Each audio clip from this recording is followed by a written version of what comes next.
Natikman mo na ba ang masarap na dessert na ito sa Pateros? At sa sobrang sarap ay maubos mo ang isang lagayan na ito.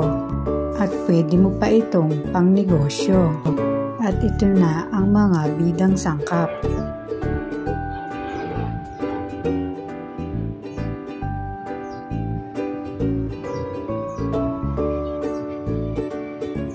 Kalahating tasa ng malagkit na pino at 1 kalahating tasa ng bigas na pino. Haluin munang mabuti. Lagyan ng 1 tasa ng puting asukal, 2 tasa ng pangalawang piga ng niyog, at 5 tasa ng unang piga ng niyog. At haluin lang mabuti hanggang sa mawala yung pamumuo.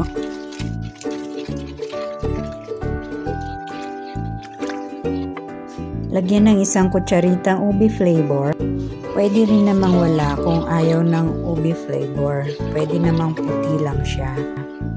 Kapag nahalo na siyang mabuti, ay pwede na natin itong lutuin sa katamtamang apoy lang para hindi masunog agad ang ilalim.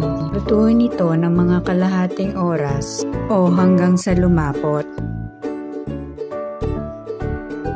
At kapag malapot na siya, pwede nang hinaan ng apoy.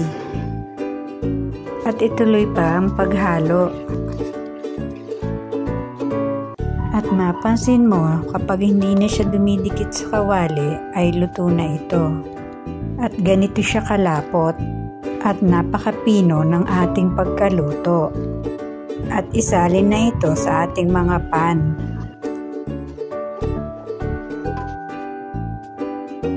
Gumamit ako dito ng 6 by 1 inch na round pan. At pahiran ng mantika o kaya butter. At nilagay ko na nga ang mixture 3/4 lang sa pan. At pwede rin kayong gumamit dito ng mga lyanera o kahit na anong pwedeng ilagay sa oven. At huwag kalimutang mag-like, share, and subscribe sa hindi pa nakasubscribe.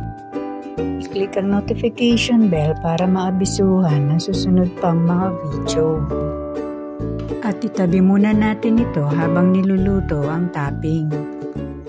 Sa katamtamang apoy lang, maglagay ng 2 kalahating tasa ng unang piga ng niyog, 1/4 tasa ng puting asukal.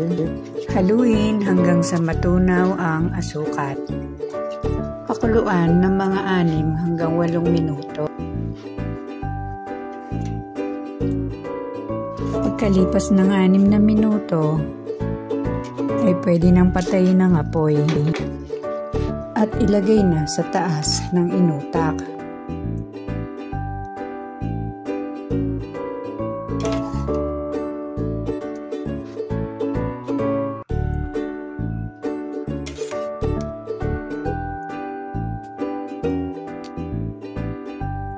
I-bake na mga 6 o 8 minuto, 300 degree Fahrenheit. Gamitin ang apoy sa taas ng oven at bantayan para hindi masunog ang topping. Pagkatapos i-bake ay ganito na ang itsura niya. Napakadali at napakamura ng mga ingredients na pwede mong lutuin. Tikman na ang masarap na inutak dessert ng Pateros.